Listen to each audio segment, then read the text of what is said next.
नमस्कार दोस्तों, मेरा नाम डॉक्टर शिल्पी गुप्ता है। Thanks for your love and support.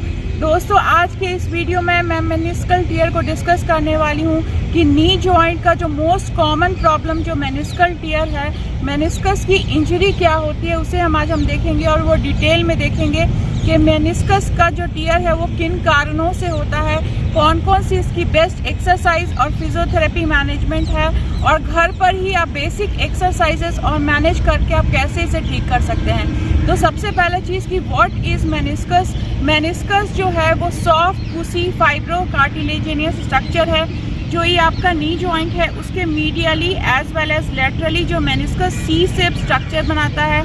ये जो कार्टिलेज है वो सॉफ्ट एब्जॉर्बिंग की तरह काम करता है।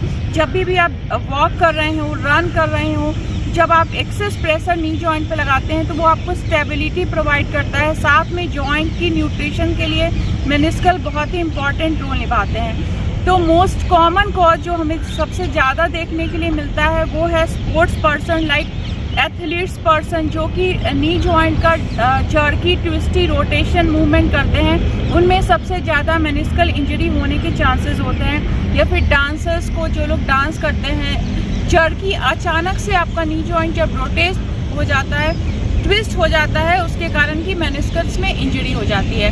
तो इसमें फिजियोथेरेपी बहुत ही इंपॉर्टेंट रोल निभाते हैं वापस पेशेंट को डेली एक्टिविटी के लिए लाने के लिए। तो मोस्ट इम्पॉर्टेंट पॉइंट इज़ कि हमें पेशेंट को किस तरीके से ट्रेन करना है। तो ये वीडियो आप लास्ट तक देखें तो आप क्लियर हो पाएंगे कि फिजियोथेरेपी और एक्सरसाइजेस कितने ज़्यादा इम्पॉर्टेंट और इफ़ेक्टिव हैं for activation of quadriceps muscles.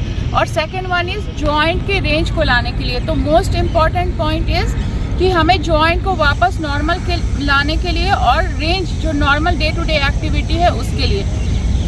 अब है कि मेनिस्कल इंजरी है तो आप कैसे पता कर पाएंगे। आपके जॉइंट में पेन होगा, जब भी आप मूवमेंट करेंगे तो आपका जॉइंट स्टक हो जाएगा या फ्रीज सा महसूस कर पाएंगे। स्पेसिफिक जब आप घुटना मोड़ेंगे तो वो लॉक सा होगा, जब आप सीधा करेंगे तो वो नहीं कर पाएंगे। लिंपिंग मूवमेंट, चलने में लड़खड़ाहट होगी, स्वेलन हो सकता है, और popping sound, specific type of popping sound आपके जॉइंट में आवाज़ सी आती है।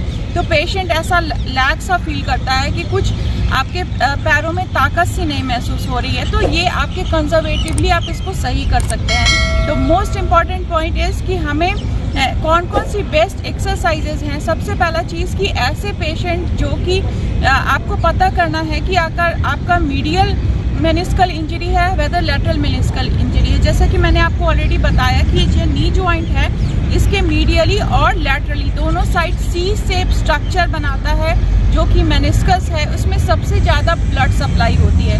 तो अगर आउटर बॉर्डर पे इंजरी होती है तो उसकी रिकवरी जल्दी हो जाती है। क्योंकि उसमें ब्लड का सप्लाई जो है वो काफ़ी अच्छा होता है in respect to inner border.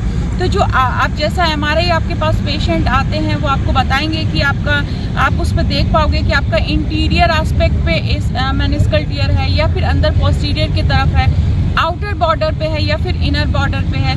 तो जिस तरीके से आपका MRI आपकी जो डायग्नोस्टिक फाइंडिंग होगी उस तरीके का ट्रीटमेंट है। अगर आपका आउटर बॉर्डर पे है और ब्लड सप्लाई अच्छा है तो आप फिजियोथेरेपी और एक्सरसाइजेस साथ में इलेक्ट्रोमोडालिटीज़ के थ्रू आप ऐसे पेशेंट को कंप्लीट ठीक कर सकते हैं। तो मोस्ट इम्पॉर्टेंट पॉइंट और ट्रीटमेंट पॉइंट में हमें सबसे पहला चीज़ कि पेशेंट को रेस्ट देना है।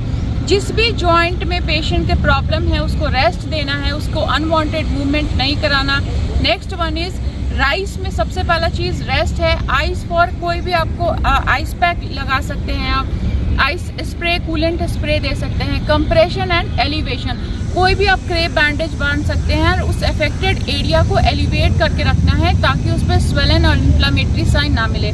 नेक्स्ट वन इज़ कि कौन कौन सी बेस्ट क्वाड्रिसेप्स एक्टिवेशन एक्सरसाइजेज हैं प्लस ROM एक्सरसाइजेज हैं जो कि हमें पेशेंट को ट्रेन करना है।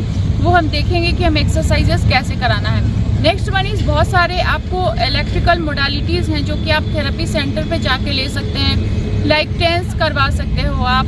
अगर आपका इन्फ्लामेशन नहीं है तो आप और भी बहुत सारी मोडालिटीज़ हैं, आप आइस पैक ले सकते हैं ताकि उस सिम्टम्स को सबसाइड कर सकें। और नेक्स्ट हम देखेंगे कि कौन कौन सी बेस्ट एक्सरसाइजेस हैं जिससे आप ठीक कर सकते हैं। अगर आपकी सर्जरी, अगर आपका जो मेनिस्कल इंजरी है वो डीप है, डीप टीयर है, देन आप आफ्टर सर्जरी कौन कौन सी बेस्ट एक्सरसाइजेज हैं वो नेक्स्ट वीडियो में मैं एक्सप्लेन करूँगी कि डे फर्स्ट से लेकर पोस्ट ऑप डे से लेकर लास्ट जब पेशेंट नॉर्मल अपने घर पे जाता है तो हमें first day to last day कौन कौन सी एक्सरसाइजेस करनी है, हमें वॉकर किस तरह से लेना है, स्टिक कब यूज़ करना है, स्टेयर क्लाइंबिंग कब करनी है और नॉर्मल सारी एक्सरसाइजेस कब करनी है, वो सारी एक्सरसाइज आपको नेक्स्ट वीडियो में मैं पोस्ट ऑप में बताऊंगी। आज की एक्सरसाइज में कंजर्वेटिव मैनेजमेंट डिटेल में डिस्कस करने वाली हूँ।